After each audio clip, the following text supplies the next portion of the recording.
એ FIR ક્યારે દાખલ કરી શકે? આ મામલો ટાટા કેમિકલ્સ અને ખેડૂતો વચ્ચેનો છે.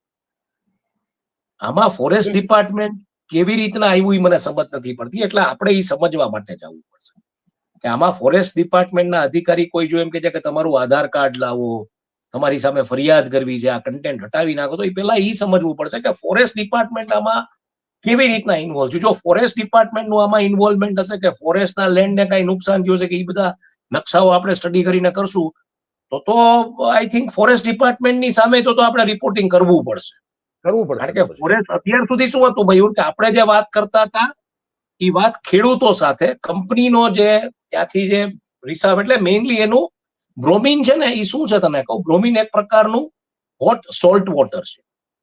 બરોબર. જે સોલ્ટનું મેન્યુફેક્ચરિંગ છે ત્યાં આવડું મોટું, એટલે હોટ સોલ્ટ વોટર જયારે જાય ને, એટલે એક તો તમે સમજો મીઠું તમારા શરીરને અડે તોય તમને બળતરા ઉપડે, તમે ખારા પાણીમાંથી નાઈને બહાર નીકળો તમને ખંજવાળ આવે, અને એમાંય જો ગરમ ખારું પાણી તમને અડી જાય તો ઈ તમારું ચામડું દાજી દે, એસિડો એક પ્રકારનું, સમજી લેજો.